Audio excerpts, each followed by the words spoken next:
The new chair of the state Republican Party and former West Michigan Congressperson Pete Hoekstra is up next on OTR. Our lead story, new polling data in the presidential race in our state. The OTR conversation this week is with David Boucher, Jordan Hermany, and Chad Livengood. Sit in with us as we get the inside out, off the record. Production of Off the Record is made possible in part by Martin Waymeyer, a full-service strategic communications agency, partnering with clients through public relations, digital marketing, and public policy engagement. Learn more at martinwaymeyer.com. And now, this edition of Off the Record with Tim Skubic. Thank you very much. Welcome back to Studio C. We are taping on Thursday because of the holiday weekend. Hope everybody has a safe one. We have new polling data in the governor's race, two polls, Emerson and also the folks for Channel 6 and the Next Star people. A statistical dead heat. Anybody surprised by that? No, I think that's what we've seen everywhere, right? Since Vice President Harris came into the race, it's kind of been a shift. It was obviously President Trump's race seemingly to lose when President Biden was in, and that we've seen kind of this meeting in the middle now that Vice President Harris is the candidate. Is the Trump campaign in trouble, yay or nay? Well, I mean, it's hard to determine at this point, right? I mean, they were enjoying a quite sizable lead when Biden was still in the race. But from the polling, it seems like Harris has made up a lot of that lost ground. So if I'm the Trump campaign, I'm definitely trying to figure out whatever kind of weakness that they have, because clearly the playbook that was trying to be run during Biden as the candidate of choice, it's not going to translate with someone like a Harrison Walz ticket. It does seem like Donald Trump is trying to find new footing in what is the new message that's going to win Michigan, Wisconsin, and Pennsylvania, which we all know is what this race is essentially coming down to. We can see right now these candidates are crisscrossing this state. They are crossing back and forth over Lake Michigan on almost seemingly near daily basis. And this is just the end of August. And we got 60 more days of this fun. And so you look at like Donald Trump was in Howell last week, kind of a small event, 60 people in a sheriff's office garage, not a big, huge rally, and just giving a speech and then moving on.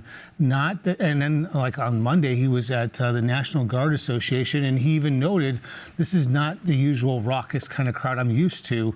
And it was, to sort of use Trumpian terms, super low energy of an event, and he's looking for what is the new energy that he can grab onto. Well, and then he's in Potterville later on today. Yes. Potterville. Yeah. Well, Potterville. The road to the White House goes through Potterville? Really? Here's the defense of Potterville and the gizzards at Joe's Gizzard Cafe, famous in Potterville, which has a gizzard festival every June, for those who don't know. Eaton County has become a battleground in this state. Trump won Eaton County by 499 votes in 2020. He won Eaton County by 5.5 points in 2016. Obama won by 3 points. Obama won in 2012 and by 8 points in 2008. It has become more and more of a must-win area. It is like kind of a mini Macomb County in many ways. Got a little more of a Lansing suburbs, some affluence, but also a lot of working class voters. And so Trump's going there to appeal to that voting class. Let's do a little bit of a deeper dive into some of these numbers. On the Emerson poll, independent voters, they're very close, 46-43 for Harris, 46 for Harris, 43 for Mr. Trump. But women, check this out, she's got a 15-point lead, but he's got an 11-point lead with men. But here's one, under the age of 30, she's at 62-32. That almost sounds inaccurate.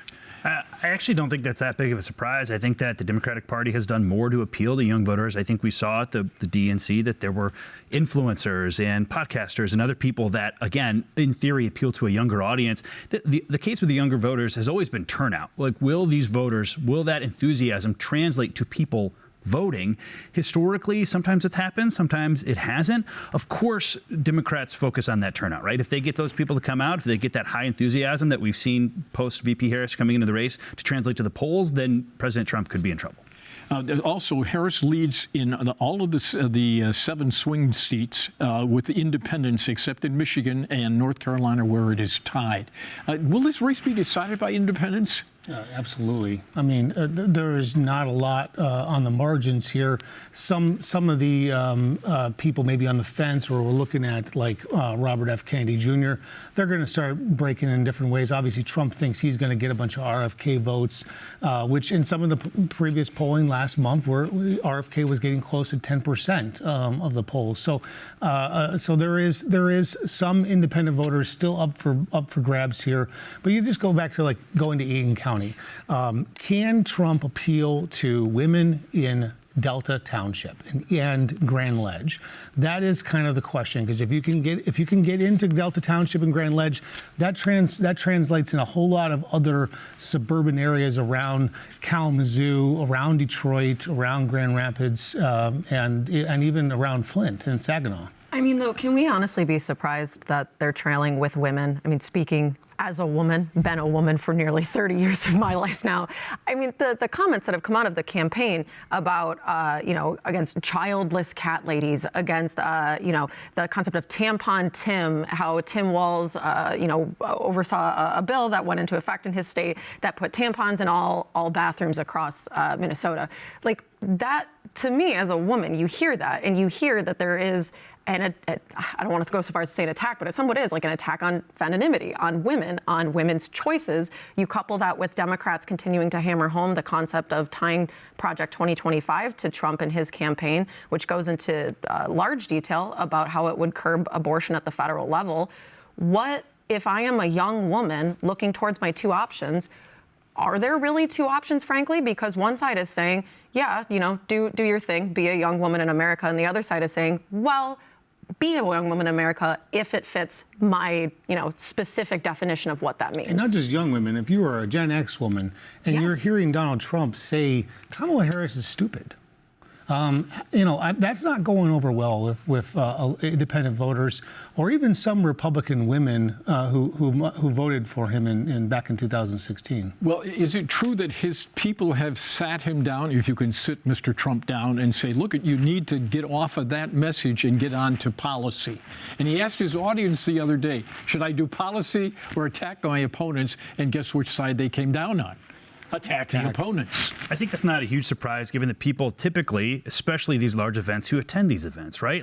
But the whole concept is President Trump doesn't need to win the votes of people coming to his rallies. They, in some cases, traveled hundreds of miles to see him. They're probably safe Trump voters. He needs to get to some of those people that you talked about, who are either independents or somehow haven't created an opinion about Mr. Trump. I think we've seen many, many times, though, where he, as a candidate, will say, well, my advisors say this, for example, about whether or not to mute microphones at a debate. My advisors say that we should have them muted. That's how they were before, but I don't really care whether that happens. So you'll see him talk out of both sides of his mouth on not just that issue, many, many issues. But to Jordan's point, if you're trying to get people to talk about the economy, which every poll indicates most voters broadly say that the economy is this main issue, and then you come out and you call your opponent stupid, or you talk about some of these other ideas that are just frankly less complicated than how to fix the economy, it distracts from this message that seemingly Vice Presidential nominee J.D. Vance and others want to focus on. It just takes away from some of that messaging that in theory could help a Republican campaign. But by the same token, with the enthusiasm that the Trump people have, I think he is also hoping that these people will just not go home from this rally, but they'll go home and knock on doors, make phone calls, talk to their neighbors, so that you get a synergy there out of that group of people. I think if we're looking at enthusiasm, that the Harris campaign is the campaign that is really pushing with this, this vibrancy that was frankly because of this transition from President Biden. Certainly, former President Trump had this enthusiasm edge when it came to whether or not it was going to be Biden versus him. But now with the Harris campaign, again, I think that's invigorating voters that were just going to sit out. All right, we recently had the two-party conventions, state party conventions. These poor people do the Democratic thing to come back and do one. You covered the D convention. What was the lead story out of the Democratic state convention? Well, so, it was pretty run-of-the-mill to start, considering that all but one of the seats that were up for selection were uncontested. So the ballot was effectively decided. However, there was a position for U of M Regent, an individual by the name of Hoida Araf, and I apologize if I've mispronounced that name, but she was backed very heavily by students and faculty, specifically those who are supportive of Palestine and the ongoing Israel-Gaza war. She did not end up getting the Board of Regents seat. Two other individuals were tapped instead. Was it close? It was, each of the candidates did get around 2,000 votes, but the way that they tallied those votes was through a specific weighting formula. All that to say, the entire time of that convention, Democrats were stressing unity. They were stressing that, here are our candidates. We need to get behind them. And then flash forward to the end when they announced the regents, and those same individuals who were there to support Hoida ended up rallying at the front, yelling, "Show us the math," yelling, "We'll remember in November," towards these individuals at the party, implying that because they did not get this position, they did not have their candidate of choice, that's a direct attack on these individuals who are pro-Palestine. And of course, that was on the heels of not being able to get on the podium at the national convention, which was a cause célèbre there as well. This is still a ticking time bomb for Democrats. They had 100,000 people sit out and protest Joe Biden in the presidential primary. There is well over 300,000 people of Arab and North African descent who live mostly in Metro Detroit, and half of them are adults and voters. This is an area that they a blind spot. They're walking into an election not sure how it's going to work out.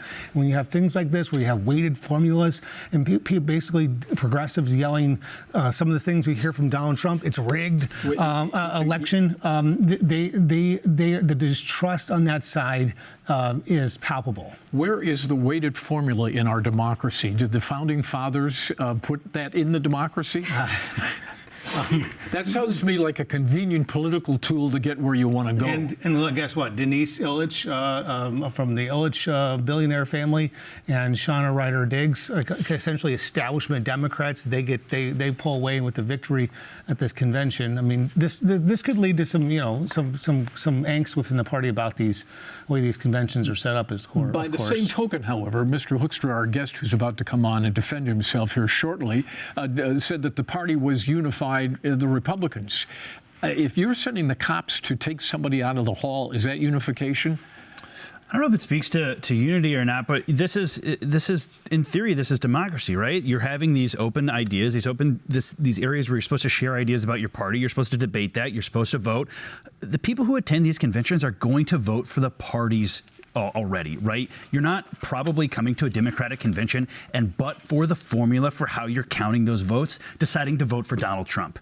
There might be one person. I'd love to talk to that person if they're out there. This is a very, very insidery argument that almost never translates to those independents that we talked about deciding these elections for either party. One piece of final business. Last week on the show, the question was raised that Democrats at the convention talked about their mothers a lot, and somebody asked the question, has Donald Trump ever talked about his mom?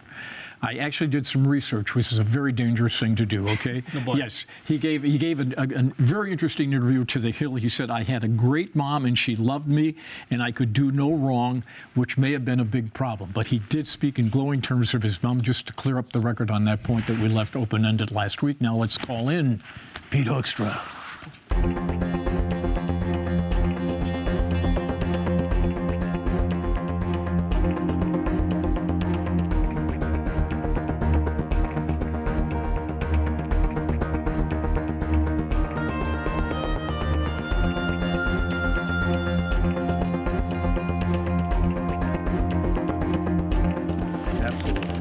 Welcome back to the program. The new chair of the Republican Party, Pete Hoekstra. So what did you find offensive in the first part of the show? What were we dead wrong on? I wouldn't never call you guys being dead wrong on anything. Behind our back, you would. Behind your back, absolutely. Everything's fair play behind your back. But I find out, you're absolutely consumed by Donald Trump. I would guess that a high percentage of the first part of the program was Donald Trump this, Donald Trump that. We love you talking about our candidate. Does Donald Trump need to change his messaging to get off the personal attacks on Ms. Harris? I think attacking Ms. Harris and talking about her policies is exactly the right thing to do. Calling her ugly is not a policy. The the focus of the campaign is talking about the difference between Donald Trump's policies, the impact that they will have in Michigan, and the Harris policies and the impact that they will have in Michigan. Once more, should he You stop? can try as many times as you want, but I'm not going anywhere else. The policy is the campaign is talking about the policies because that's what the people of Michigan. Ask you about policy. What's that? Why does he keep talking about her looks and her intelligence? Because her policies are not very smart, all right? Embracing the new Green Deal, putting an end to fossil fuels. Those are devastating policies to the state of Michigan. So her policies, are hurt the people of Michigan.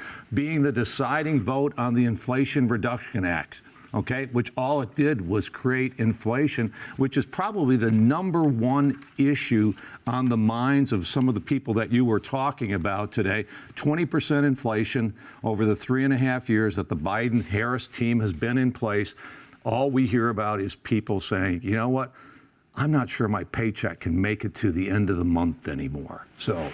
One aspect of the Inflation Reduction Act is subsidies for converting automobile assembly plants to EV plants. And right here in Lansing, they're going to take a Lansing Grand River and turn it and spend $500 million of taxpayer money to turn the Cadillac plant into an I read your EV story plant. this morning. Yes. Okay. Would Donald Trump stop that? Well, I mean, what Donald Trump is saying is let the consumers make up their mind. I mean, I found the story very interesting this morning. It is politicians talking to politicians in Washington, talking to the mayor, talking to business groups. They forgot one component of the equation. Nobody's talking to consumers. Oh, the mayor of Lansing thinks everybody ought to be driving EVs, and man, am I glad I'm getting this money. Well, you know what? EVs are not ready for prime time. Sure, if you're a commuter and you're going 30 to 60 miles, 30 to 40 miles one way to work and you're doing that EV's perfect. If you're going up to the UP, I'm driving 1,000 miles a week. I don't have time to stop and get charged. Should he stop the subsidies to EVs? I don't know exactly what he'll do on this, but I think Should he? I think that what we have said as a campaign is very, very clear. Let this move by market forces and not skew this by massive government spending. Because what have we done? The last 3.5 years, we have done massive government investments into EVs. And what have we seen in the last 30 to 60 days? Ford scaling back their investment and saying, maybe we didn't get this right. We're going to write off $1.9 billion because we're not going to go to EVs anymore. We're going to hybrids. GM, what are they doing? I think we got this strategy wrong. Stellantis, the massive government investments have skewed the market, and it's forced the companies to make decisions not in their best interest, their shareholders' best interest, or taxpayers' best interest. Mr. Chairman, how would former President Trump's plan to increase tariffs on China and Chinese products make those products cheaper for Americans who are already saying, to your point, that things are too high? It's not necessarily going to make them cheaper, but when you're seeing, think about the American worker. You got the American workers here who are in the tool and die business. They're going to lose their jobs because of unfair competition coming from China. All right, unfair competition coming from China, and it doesn't matter about what the cost of something is at this point in time. If you're out of work, you can't afford anything anymore. Just earlier, you said that people were telling you that they were concerned that their paychecks wouldn't make it far enough. I understand the concept you're saying about not having a paycheck, but for the people who are going to have jobs, how would increasing the price on products from China make it cheaper for people who buy many products from China? What you'll do is you'll ultimately move some of that production back into the United States. Aren't there costs with restarting that'll make those products more expensive? Of course there are costs associated with this, but subsidizing China, okay, putting billions of dollars in a key industry, okay, for Michigan, which is the automobile industry. I think it's 79% of the people of Michigan believe that the auto industry is extremely important to the economy of Michigan. And our governor and the federal government subsidizing Chinese investment in growth in the automobile industry, tell me how that helps automobile workers and the economy of Michigan. It just doesn't compute. But why would you want Goshen? That's not the country you're talking about. Why would you want Goshen to go to Mexico and build that plant in Mexico and then sell that product into the U.S.? We're not talking about just EV batteries. We're talking about energy storage systems, which are going to be crucial for storing all this electricity we're capturing from the sun.